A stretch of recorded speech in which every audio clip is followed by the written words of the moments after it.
За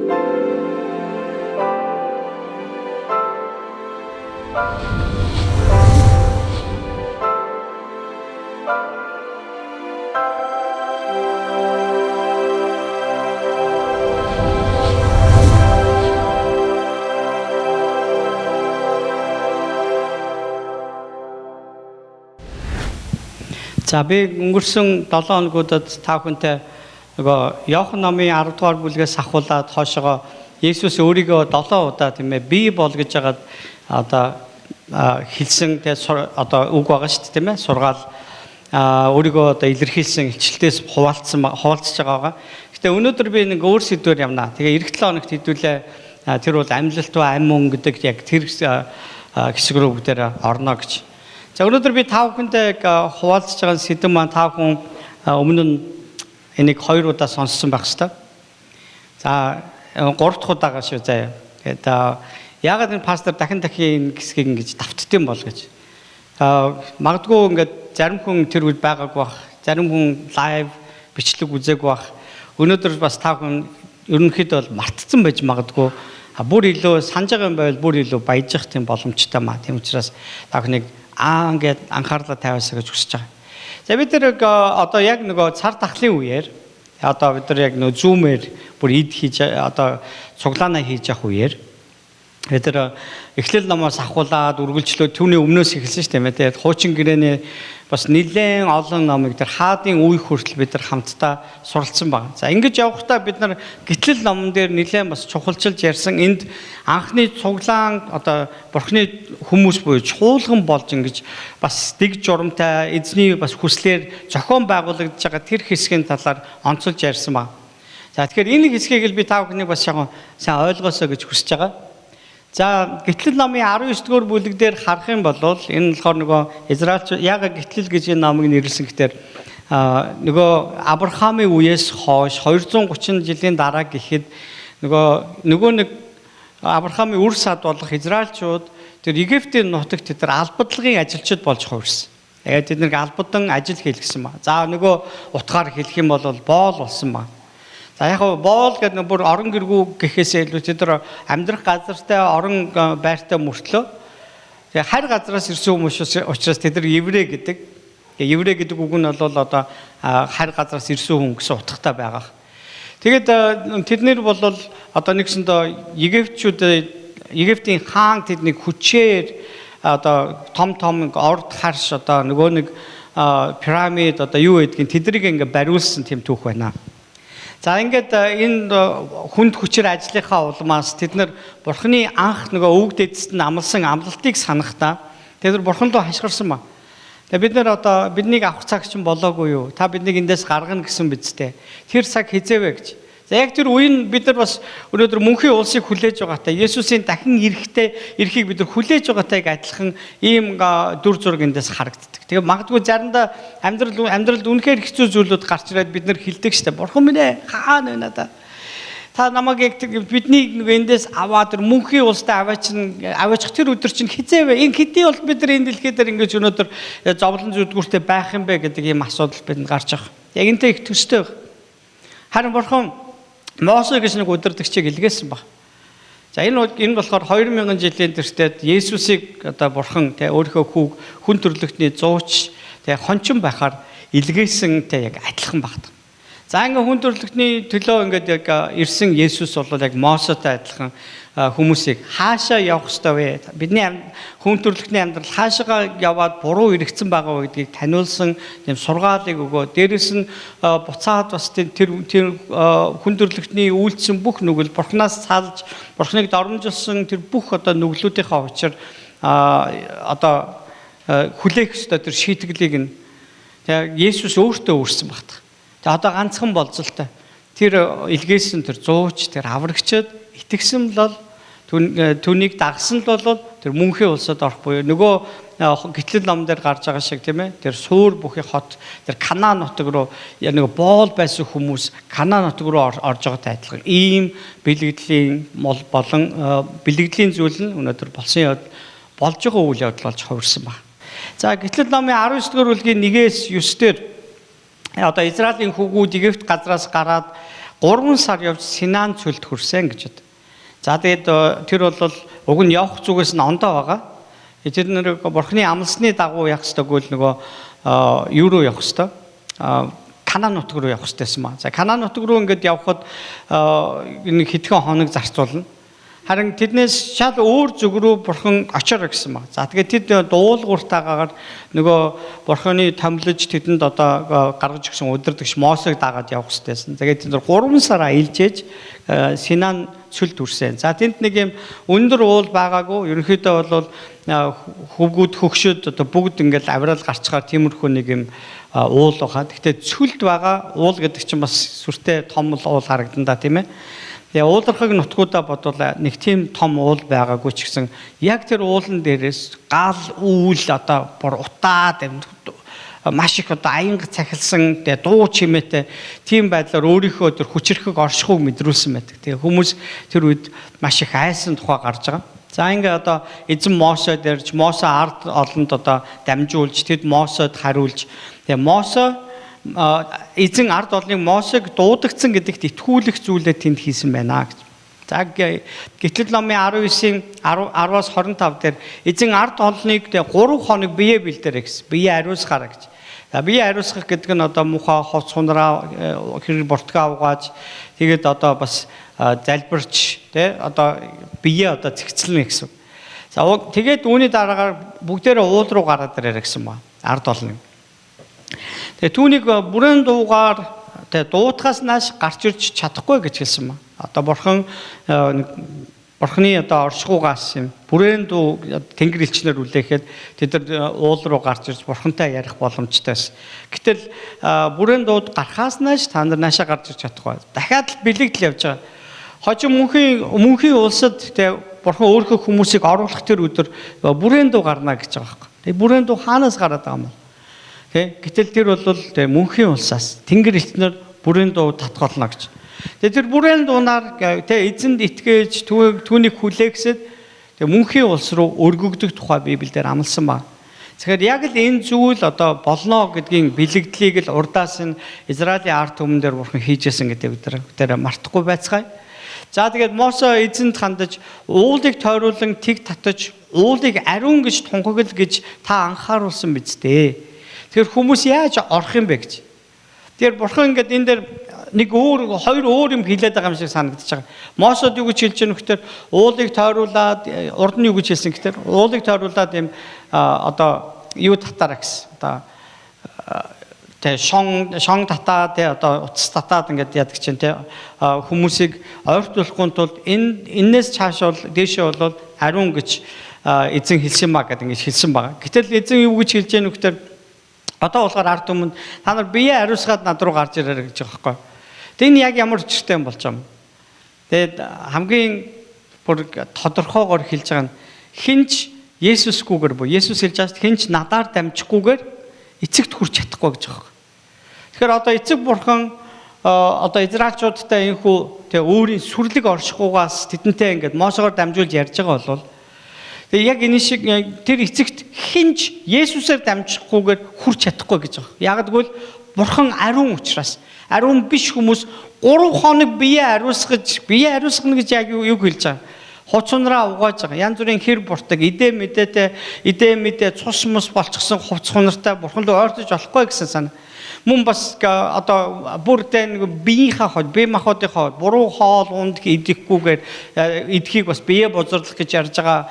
Тэгээ бас эзэн бие ариусгаараа гэсэн тэр өдрүүдэд ямар ч одоо эрэм харилцаа байж болохгүй тухай ярьж байгаа. Хэрүүл янз бүрийн муу мухай тэр донтсон зүйлээс татгалзах тухай ярьж байгаа.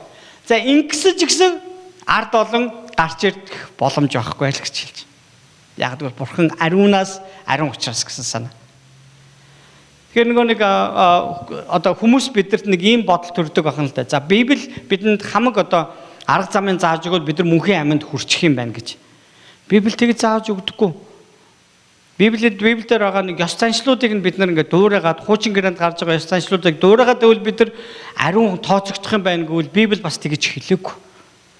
Ямар ч арга барил, теолог, онол тийм зүйлүүдийг бид нар энэ амьдрал дээр хэрэгэлсэн байлаа гэд Бурхны хүү Есүс Христээр л дамжихгүй бол эцэгт хүрч чадахгүй гэж хэлж байгаа юм. За одоо нөгөө Есүс өөрийгөө би бол үүд гэж хэлсэн тэр сургаал санагдаж байна уу? Тэгээд бас тэр мөнхийн амир хөтэлдэг хаалга нь юу гэлээ? Хавчиг. Хаалга нь хавчиг. Жим нь болохоор нарийн гэж хэлсэн. Нарийн нь юу гэлээ? Стандарт байгаа шүү дээ. Хавчиг гэдэг чинь бас стандарт нэг хэмжээний тухай ярьж байгаа. Тэгэхээр одоо 100 кг-аас дээш жинтэй хүн орохгүй бол бүх одоо хүн жинтэй өндөр биетэй том биетэй хүмүүс орохгүй болох юм. Хамгийн доод хэмжээнд 53-аар таслах юм бол баг бүх эмэгтэйчүүд орохгүй. Тэ? Мөн үү? Энэ тийм жингийн тухай юу яриаггүй. Биеийн галбирын тухай бас яриаггүй. Энэ итгэлийн тухай ярьж байгаа. Есүсээр дамжих тухай ярьж байгаа. Есүс дуулгуурлах, Есүсийг яг та өнөөдөр хэн гэж яг харж байна, итгэж байна. Энэний тухай ярьж байгаа. Есүсийг зүгээр нэг өөрөө чинь амьдралд тийм ээ ингээд туслах ингээд бирд гэж ярьдаг шүү дээ, тийм ээ.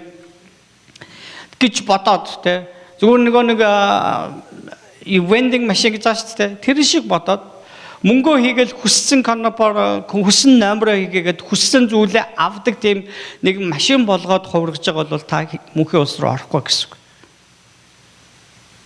Есүсээр дамжина гэдэг нь одоо бодоод үзтээ. За одоо нэг манай 90 дээр нэг ариутгалын нэг сарвч гэдээ барьсан. Нөгөөтг нь дашишог болоод бөөн шөмжил дүртээд дахиад нэг ингээд нэг бүр яарвчлаг хийсэн байдаг штэ тий. За бүр Есүсээр дамжих гэдгийг тэгээд ойлгочих тий. Вирусгүйжүүлнэ. Есүсээр дамжихад вирусгүй болно л гэсэн санаа.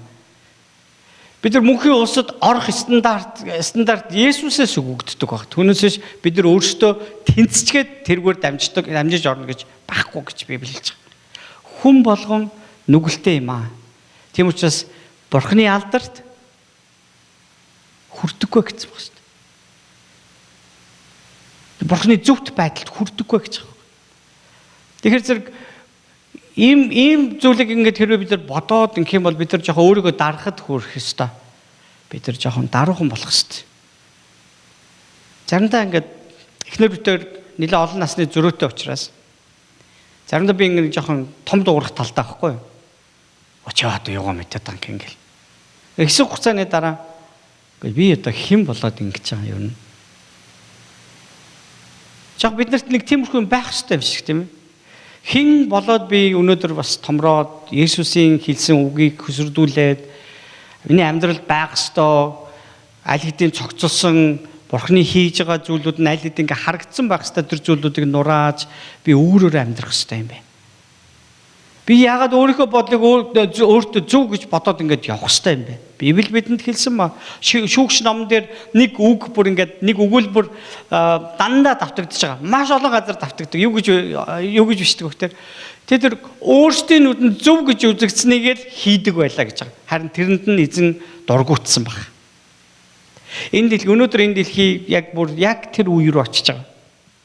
Энэ дэлхийн шүүгчид өнөөдөр яг тухайн үеийн шүүгчид чиг тухайн үеийн шүүгчид гэж нэрлэгдсэн тэр хүмүүс болохоор тухайн үед нөгөө Бурханаа мартцсан өөр юм хийцэн өстө дураараа амьдарч байгаа нөхдүүдэд хөөе буцаад зөв замдаа ороорой. Зөв байгаараа гэж тэр дууддаг тэр хүмүүсийг шүүгчид гэдэг байгаа байхгүй юу?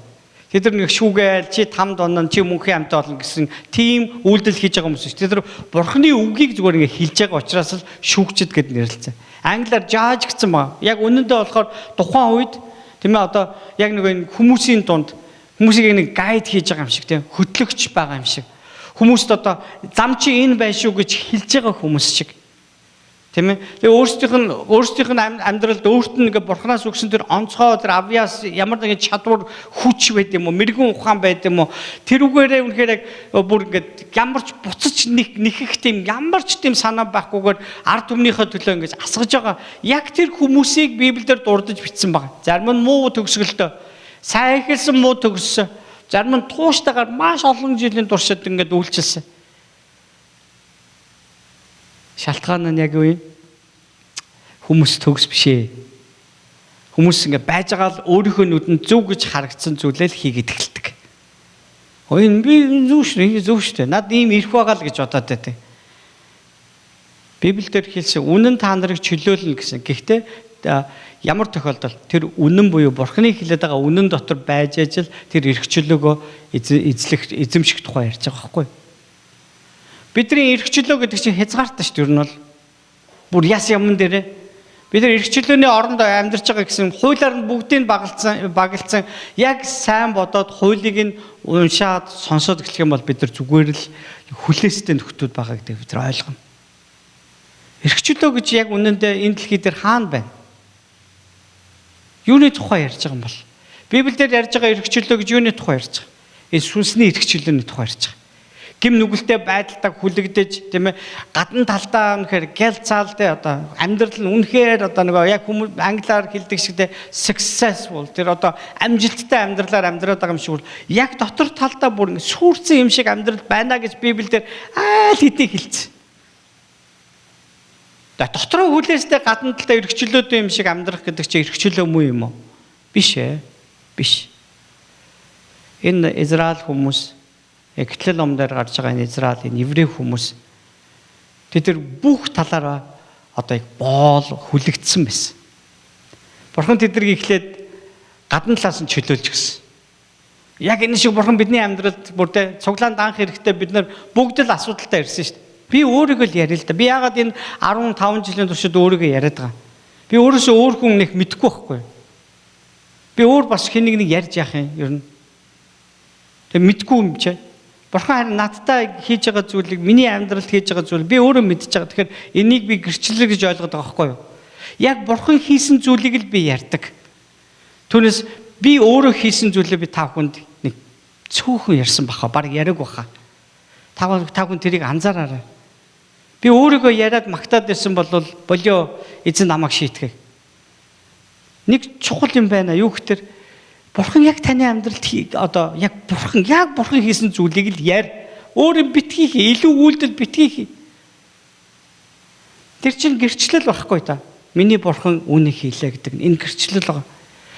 Би амьдралын янз бүрийн тийм ээ одоо үе нухчаагаар бид нар явнаа гэдгийг анханасаа энэ сүм байгуулахадгаас ахуулаад би та хүнд ярьсан. Амьдрал ийм шүү. Ийм шүү амт нөхдөг л яриа л ясныг та хүн санаж байна уу?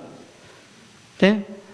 Ингээд яриад бид нар бол яг бидний дотор хүсэл болохоор зэрэг дуулуургүй байдал маань найдах хөтөр тийм байх заавал албатай биш гэж боддог. Ингээ уулсын оройгоор нисмээр байгаа хгүй бүгдээрээ. Яг эсвэл Бурхан ч тэгж яваагүй гэдгийг бодох хэрэгтэй.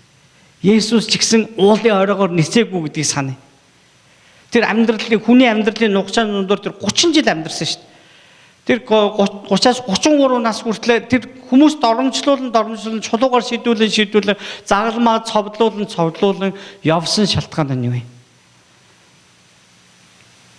Бүгдээ энийг санаа. Одоо биднэрт нэг л юм хэрэгтэй. Өөрийгөө даруусгах. Израилийн ард түмэнд нэг том асуудал байсан ба.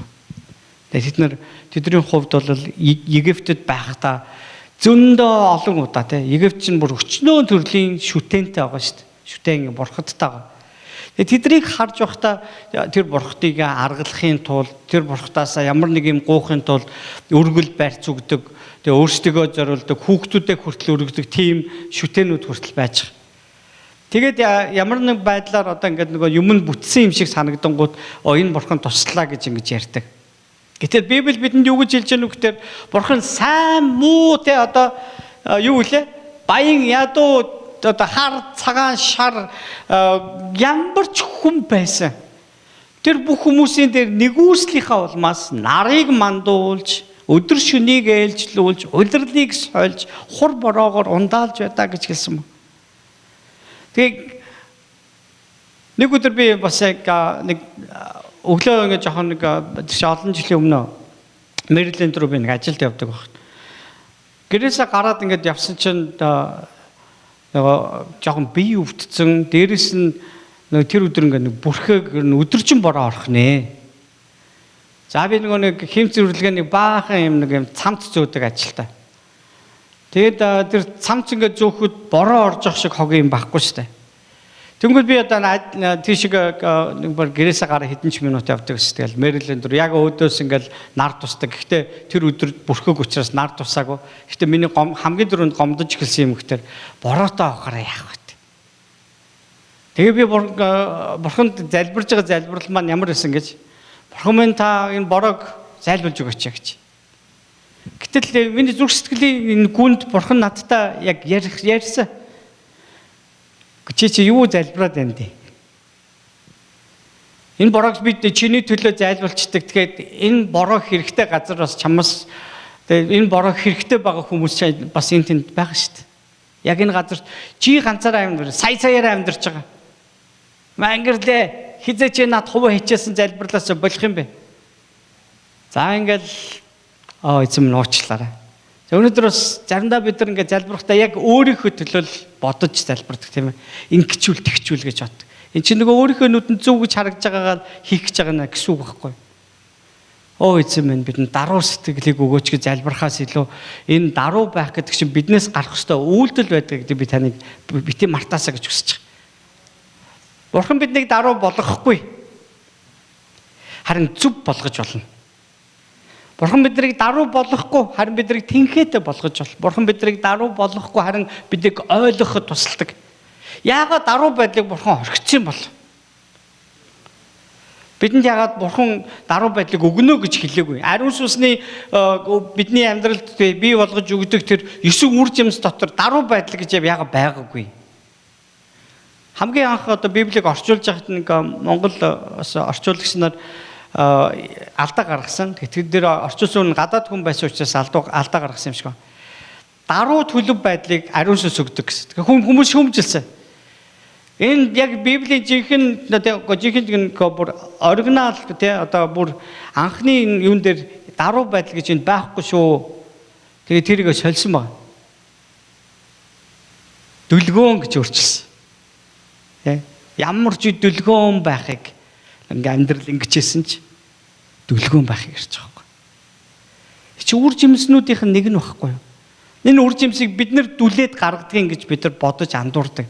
Инэрлчүүдээ ийм байдал, ийм ойлголтыг бид нар ерөөсөө өөртөө байлгаж болохгүй. Бидэнд бий болдог тэр цэцгэлж байгаа тэр үр жимсүүд чинь бид нар дүлээ гаргадаг ш ариун сүнс гаргадаг зүйл. Харин бид нар ариун сүнс тэр үр жимсийг гаргахын тулд биднийг хэрэглэхийг хүсэж байдаг. Тэр нь түүнд харин бид нар өөрсдийгөө өгж гин үү? Тэр л байгаа байхгүй. Тэр бид нар бас жоохон нэг ийм үе бидэнд байлаа. Тийм ээ. Жоохон юмыг ингээд хурдхан шиг шийдчих гэсэн нэг ийм асуудлууд.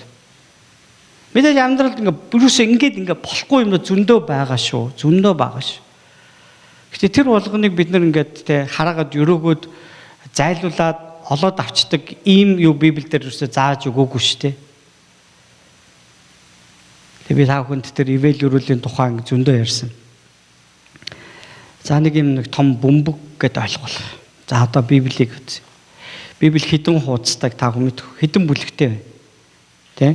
Хэдэн ишлэлтэй вэ? Тэр чигээрээ энэ дотор тийм ээ одоо энэ тэр чигээрээ ивэл гэж бодох юм бол энэ дотор за нөгөө нэг бидний хамгийн түрүүнд хүсдэг нөгөө одоо эд баялаг тэ одоо эрх мэдэл амжилтууд тэгэл өдөр бүрл инээжмээр байгаа тэр хүслүүд эрүүл баймаар байна.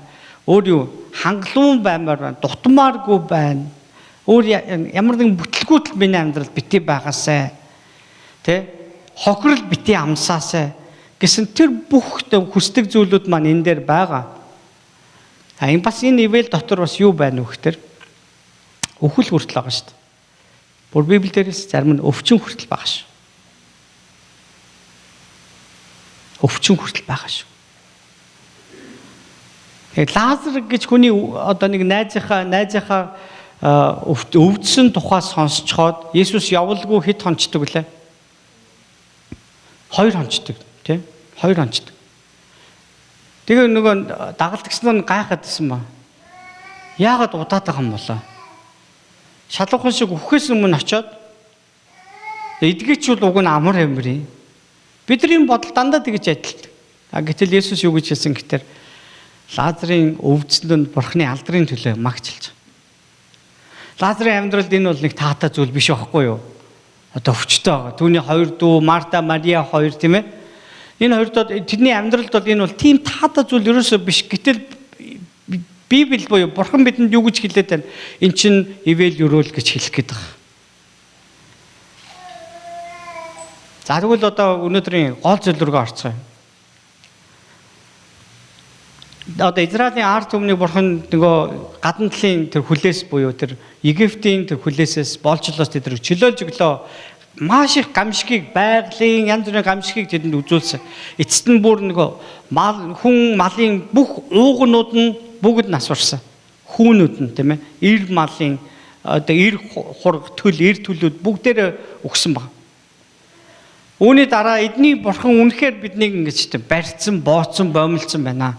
Явуулахгүй л бол биднийг зүгээр орхихгүй гэдэг үүднээс тэр Египтийн хаан, Египтчүүд бараг тэднэр хөөх шахам гэж гаргасан баг. Асуусан бүх алт мөнгийг өгсөн гэж Библиэлд байгаа. Тэг яг гэвэл тэд нэг олон жилийн туршид тэдний гарт ингээд дарлагдсан ямар ч хөлсгүйгээр ажилласан учраас Бурхан тэдний гарын хөлсийг нь тийм ээ үе удмаараа ингэж яасан те хөлсийг нь тэдэнд өгсөн. За ингээд тэднийг дагуулаад Синай уул руу аваадсан. А тэд нар болохоор одоо ийм их агуу гайхамшигын дараа өөрсдөө магадгүй ариун гэж бодсон баг. Бид нар нэг онцгой нэг тусгай ард түмэн байна гэж бодсон баг. Гэтэл юу болсон? Нөгөө Бурхан Синай цөлд байгаа тэр уулан дээрээс та наашаа гараад ирэхэд гарч ирч чадах хинч байгаагүй байхгүй.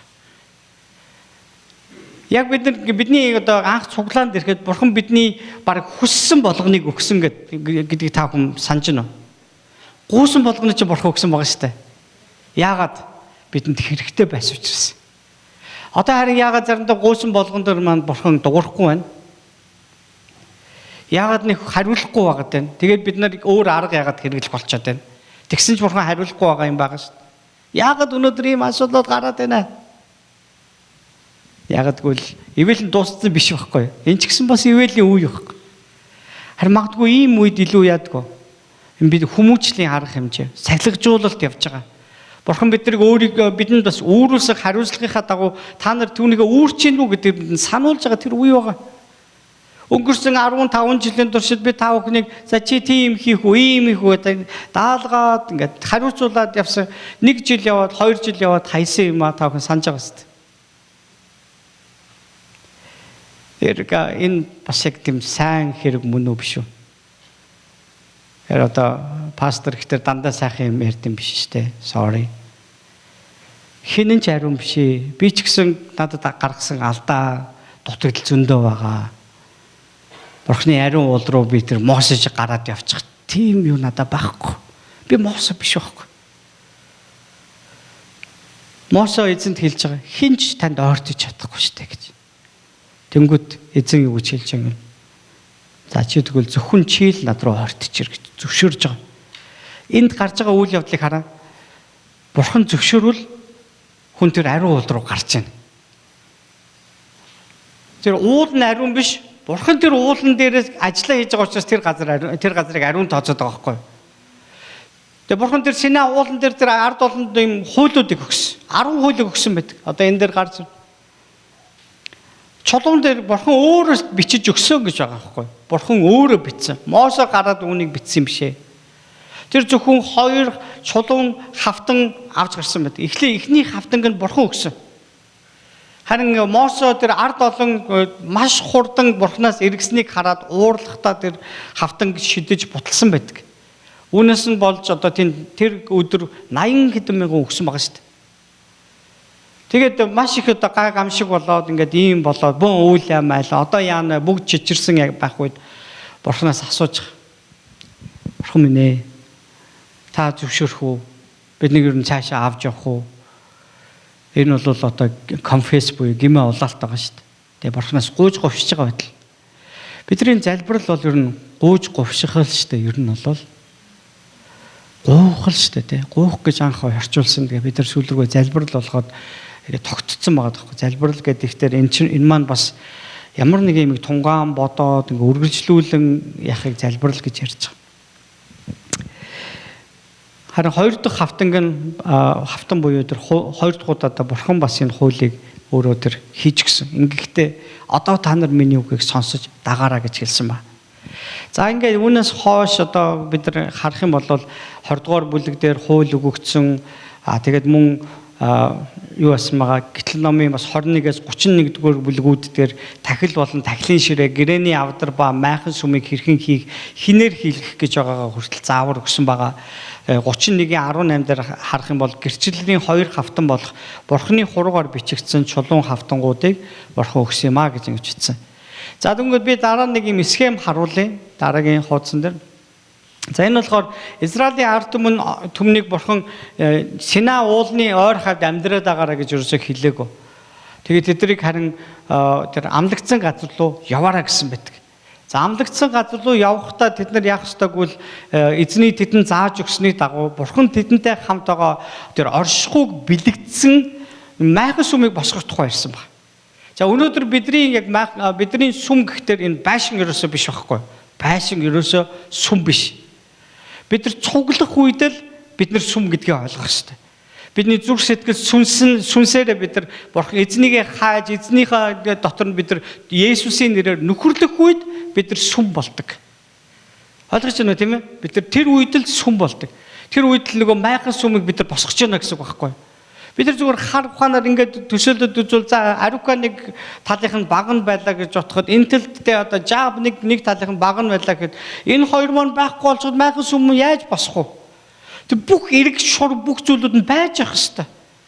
Тэ хэрвээ тэр нэг баг нь байхгүй байгаад хариуцлага өрөхгүй гоод Бурхан өөр нэгээр солио хийчихнэ.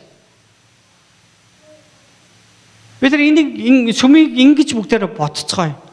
Мангэрлийн энэ сүмдэр байх хугацаа ер нь бол нэг тийм удаан гэж бодохгүй байгаа.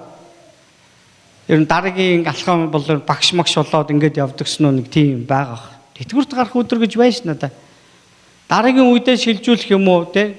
Та бүхэн энэ чуулганыхаа төлөө эцэс хүртлээ энд те амьдрах хугацааныхаа төгсөл хүртэл хариуцлагатай гэдэг би таныг ойлгоосоо гэж үнээр хүсэж байгаа. Тэг мангэр уян төгөл төр хоёр одоо магадгүй ганц зэрэг одоо алтан дэлгүүр хим баяр магна одоо хүүхдийн багш нар магадгүй бид ингээд одоо бид хоёроо хитрхи их бас та бүхний урдуур ороод ингээд за өнөөдөр ирэхгүй байгаа юм чи завгүй байгаа юм чи хүүхдтэй байгаа юм чи гэж бодоод залхуу болгоцсон юм шиг. Манай хүүхд яг тийм хитрхи их энэ 10 гаруй жил тэр хүүхдийг бид нар ингээд хитрхи урдуур нь орсон учраас ер нь залхуудал хэлхээс нааш ерөөсөө хийхгүй. Тэгчээд ингээд намайг тэгсэнгүү гомдоод явдаг. Ийм акт бас заримдаа биднээс гараад байна.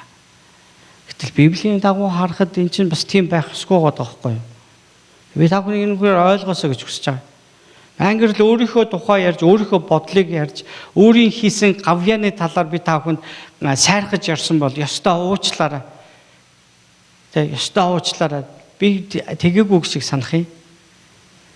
Тэгэхээр зэрэг энэ зохион байгуулалтыг бүгдээр харцгаая. Тэд нар цөлөөр тэр эзний тэдэнд сонгож өгсөн Мосе гэж хүнээр дагуулагдаад хөтлөгдөд явж явахдаа тэгээд эзэн зогсгосон газар тэд нар зогсохдоо ийм байдалтайгаар буух хэрэгтэй байсан ба. Энэ бол Израилийн 12 овг аймгийн нэрсүүд байж байгаа.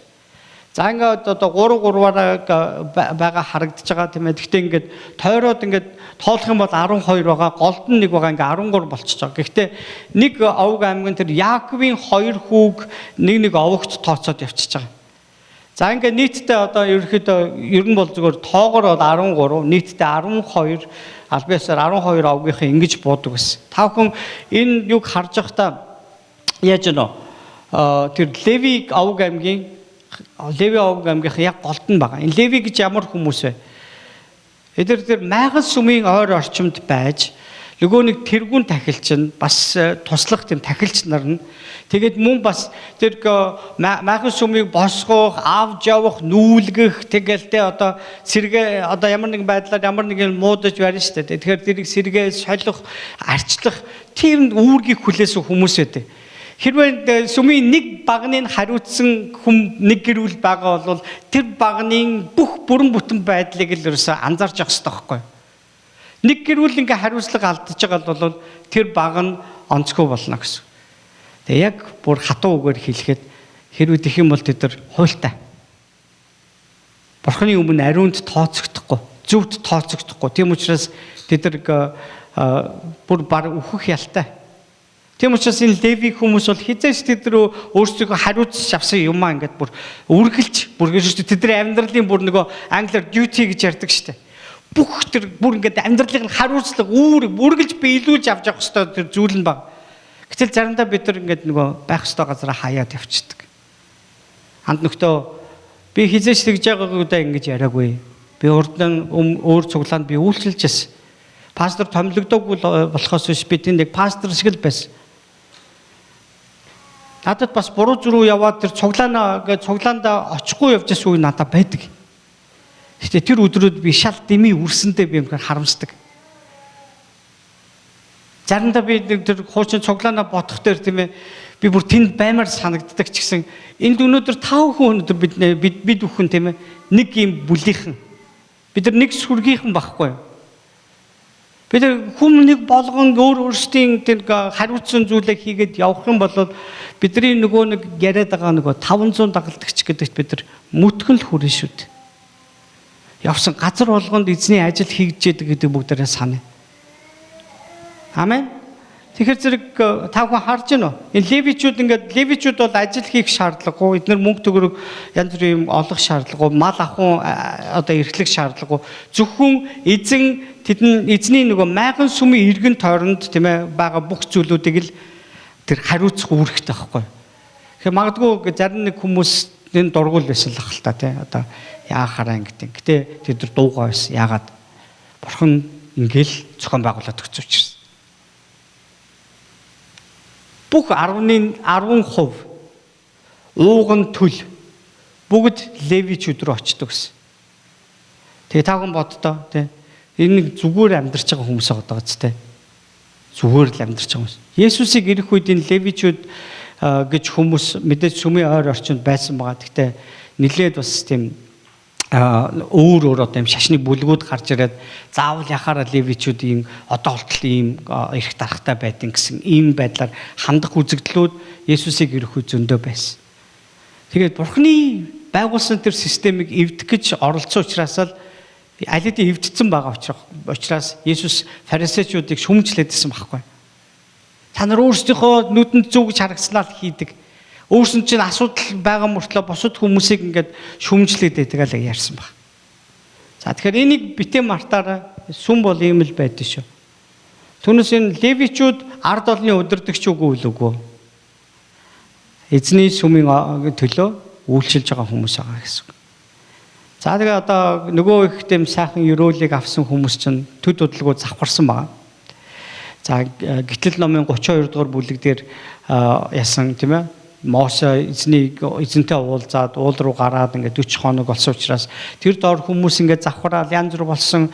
Тэгээд эхний ах одоо тий Мосегийн ах баг өөрийг нь алчиж магадгүй гэдэг айдсаасаа болоод хүмүүсээс алтан эмэг бүгжүүдийн авангуудаа нөгөөдгийг хайлуулад та нарыг Египтээс гаргасан бурхан бол энэ байна гэдэг нэг юм алгын чинээ юм туглын хөшөө бий хийсэн байдаг. Тэгэл тэрэнд нь хүмүүс ингэж те одоо мөргөж барьж ингэж завхаарсан гэж Библиэлд хэлсэн байна. За харин үүний дараа бурхан ууралсан. Тэгээ юу гэж хэлсэн гэхээр та нарын Синай уулыг орхиж яваа гэсэн байна. Синай уулнаас тэднийг ингэж явуулахдаа тэнд эргэж хизээч очиагүй байхгүй тэд нар. Эргэж ирэхгүйгээр тэд нар зүгээр нэг бурханы чиглүүлэх тэр замаар л явах ёстой болсон. Яг л хүмүүс одоо тэр Синай уулыг ариун гэж бодож эхэлж байна тийм ээ. Синай уулыг ямар нэгэн байдлаар нэг юм шүтэн шиг харж эхлэж байгаа. Тэдний дотроос тэр Египтийн нутагт 230 жил байхад нь суудсан, үе удамд нь суудсан тэр ухаан санаа бүх юмд нь суудсан шүтэн шүтдэг үзэл ерөөсө унтраагүй ингээд байсаар байсан баг. Тэм учраас бурхан тэрийг нь нураасан. Тэгээ тэдрийг та нар яваарай гэсэн. Синай уулнаас яваарай гэж. Тэгээд нөгөө амлагдсан газар бол Канаан нутг руу явсан баг. За нөгөө тэр хуулийн хавтангийн тухай би та бүхэнд ярьсан учраас бүгдээрээ дараагийнх руу явуул. За энд нэг хэсгийг би бас дахиад ярьчаа. Одоо за битээ ягаад. За энд нэг бүтээлгийн тухай гарсан. За бүтээлгийн тухай гарахдаа Мосе эзэнтэй уулзсны дараа түүний нүүр гэрэлтсэн ба. Тэгээд эзнээс болж ахгүй. Эзний алдрын гэрэл түүний нүүрэнд шингэсэн ба. За маань гэрэл одоо дуудлага авчээ, эзэн над дуудлага өгч. Тэгээд энэ сүм эхлэх гэдэг чинь одоо эзэн надад өгсөн дуудлага дээрээс л эхэлж байгаа шүү дээ. Тэгээд манай гэр бүлийн хувьд бас одоо анханасаа л хамт явсан анд нөхдийн хувьд энэ бидний яг чин зорилго болсон ба. За ингээд одоо эзний энэ алдрын тусгал ингээд бидэн дээр ирлээ.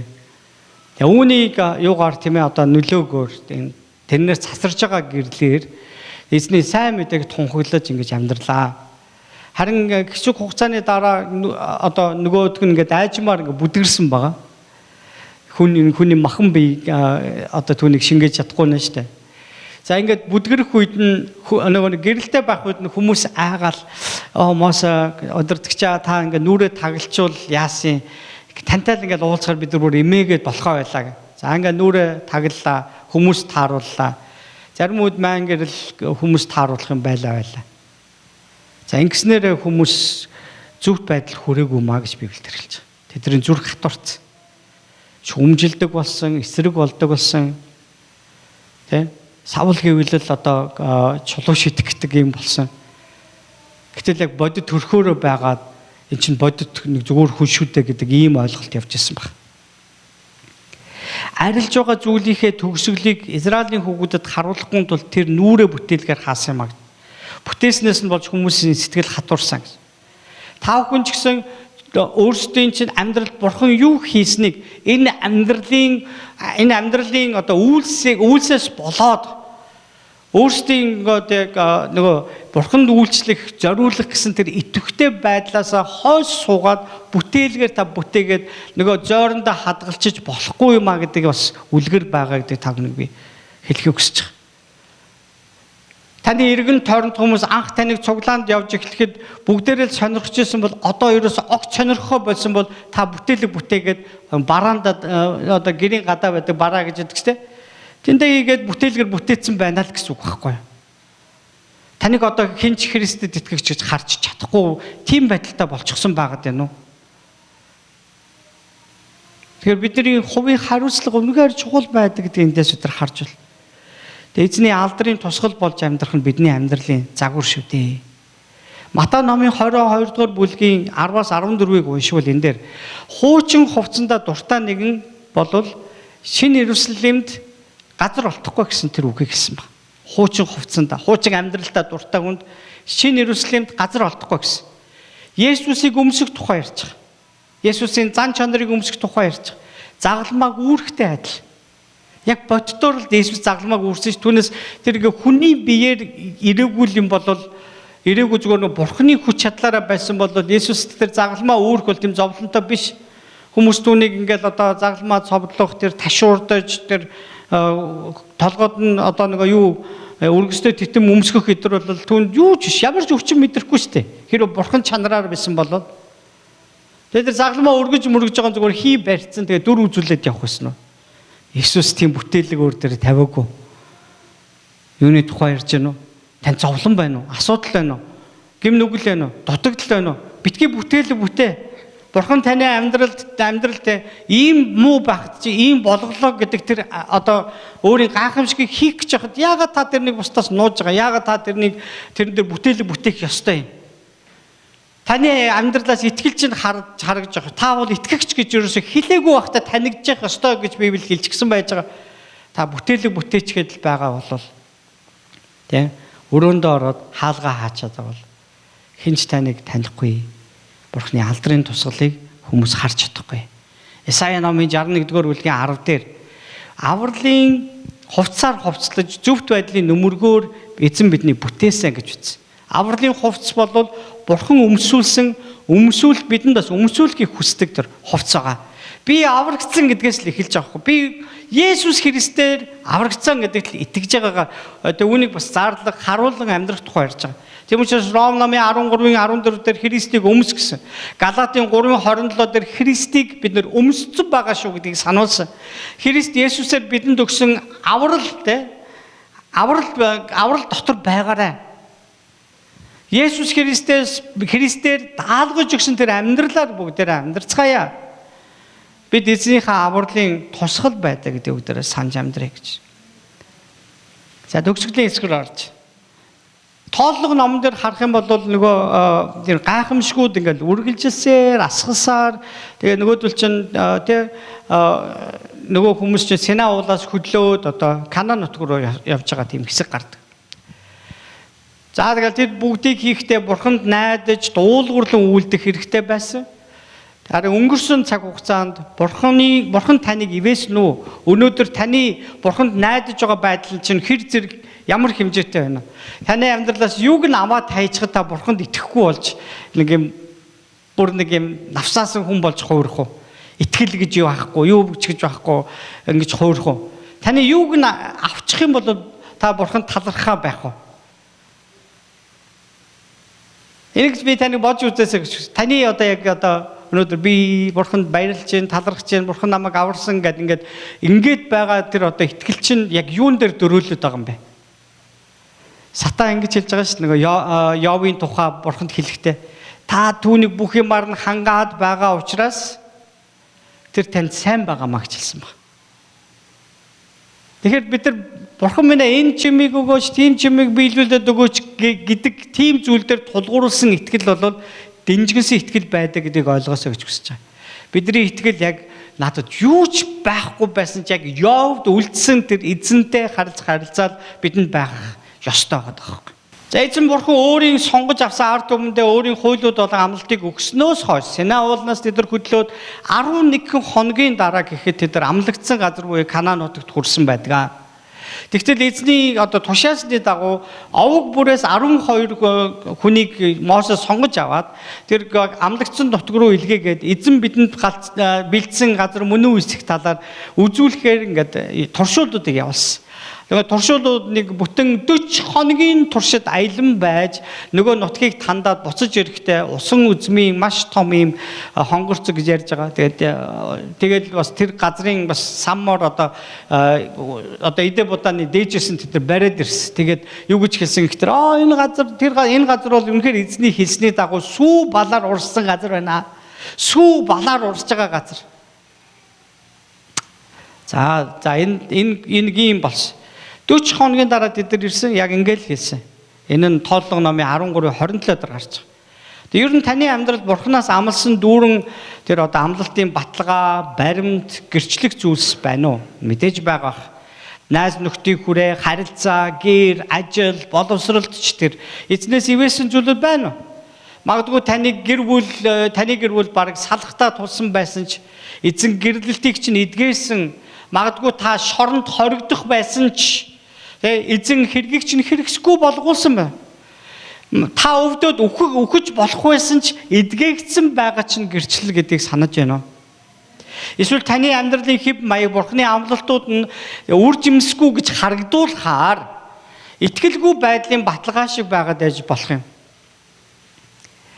Магад та алив нэг зүйл донцсон хэвээрээ, уур уцаартай, бусдыг шүүж, бас дор үтсэн хэвээрээ хуваа хичээж хармалдаг хэвээрээ өөртөө зүгэж боцноор амьдрдаг хэвээрээ талархах байтугай гомдож бухимддаг хэвээрээ цуглуулах биш тараадаг нийлүүлдэг биш хагцаадаг өгдөг биш хадгалдаг аврагцсандаа баярладаг биш амьдралын зовнилуудад уйтгарлан гуниж найдах юмгүй болсон байж болох юм.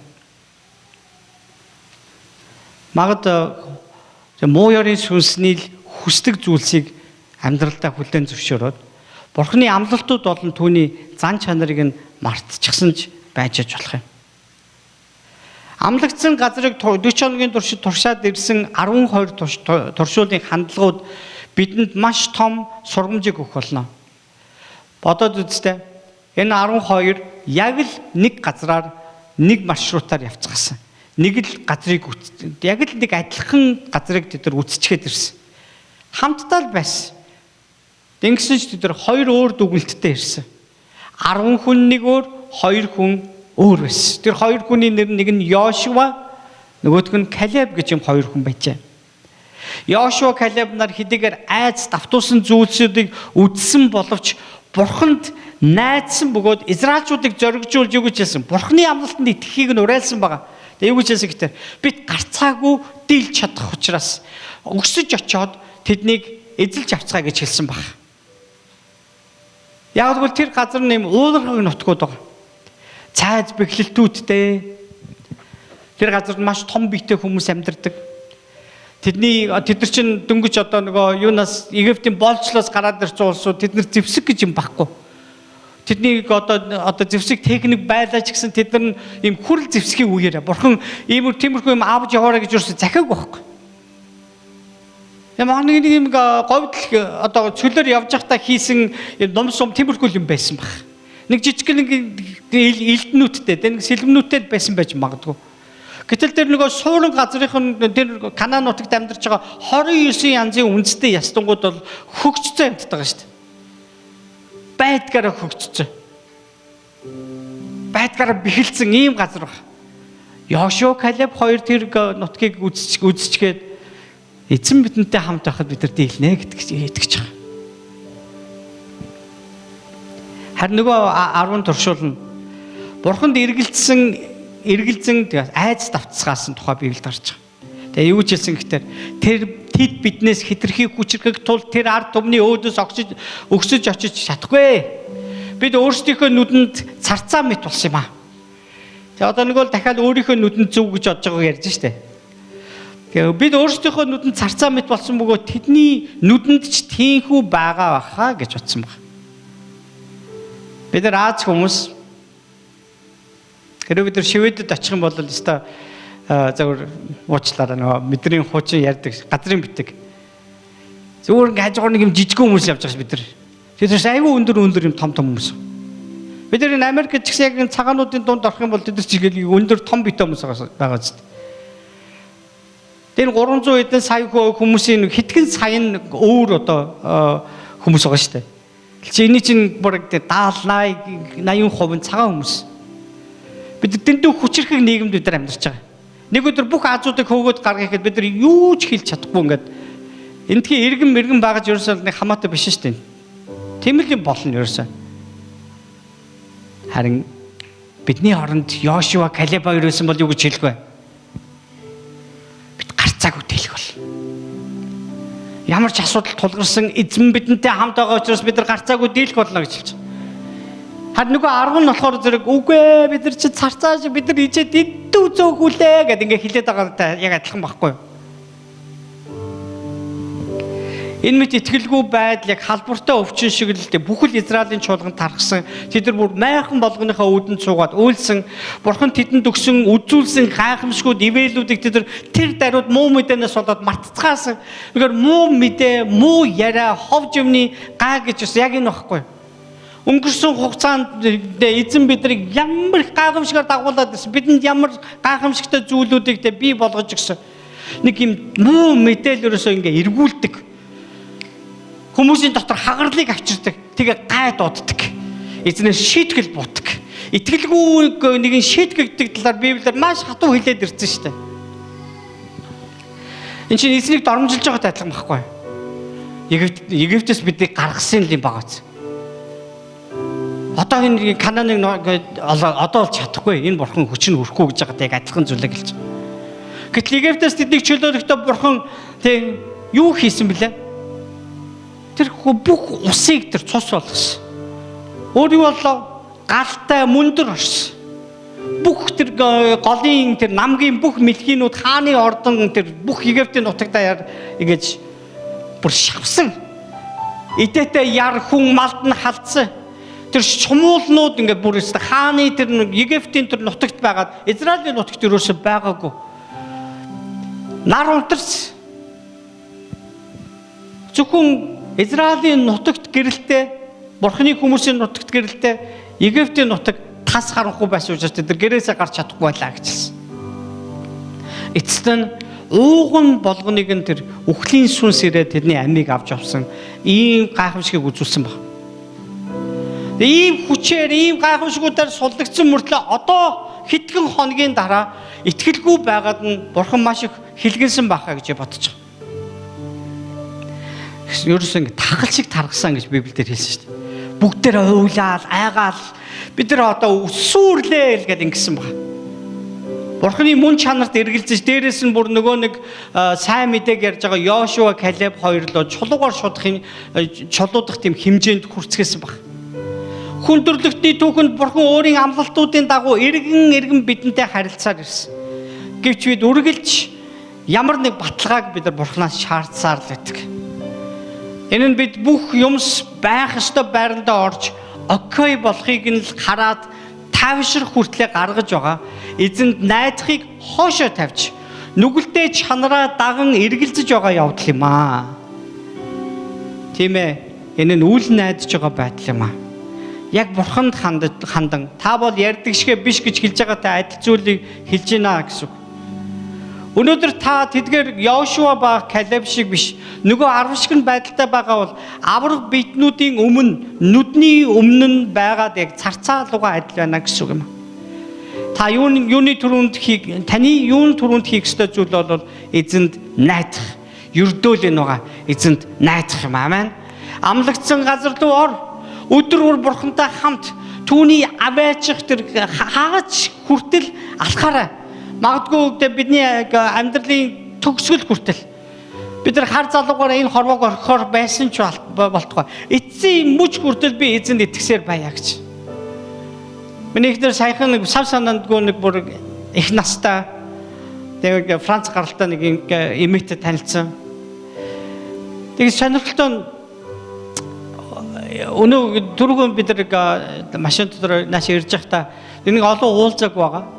Тэгээ би нэг танихгүй юм чинь гэдэг нэг яахгүйсэн. Тэгсэн чинь айгүй сонирн мессеж бичсэн. Та нарын нүүж орсон өдөр жоо бороотой өдөр байсан учраас би залбирсан шүү гэсэн.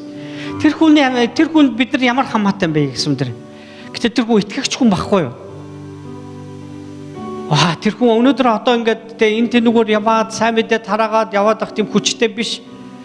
Насаараа цуглуулсан зүйлээ одоо ингээд бүр ингээ амрын бодож бүр нөгөө тийм байшингаасаа гарч кондор руу шилжих гэж байгаа тийм хөгшин. Тэр хүний хийж чадах юм нь юу байгаа вэ? Тэр хүн залбирч байгаа. Залбирхтаа тэр өөрийнхөө төлөө биш байхгүй. Өөрт нь муудаж байгаа тэр хүч, өөрийнхөө алдаж байгаа эд хөрөнгөөнийхөө араас тэр залбираагүй. Тэр хүмүүсийн төлөө залбирч байгаа. Тэг хамаагүй бидний төлөө залбирч байгаа. Зүгээр л нэг дэлгүүр үеийн нэг тааралдаад нэг яриа нийлээд танилцсан хүн мессеж бичиж байгаа. Би тэр өдөр та нарын төлөө санаа залбирсан.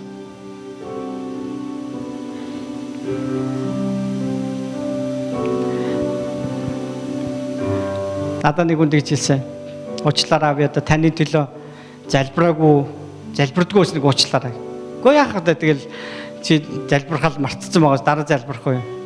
Би юмдээ яг яагаад залбиргаагүй би хэлье гэж.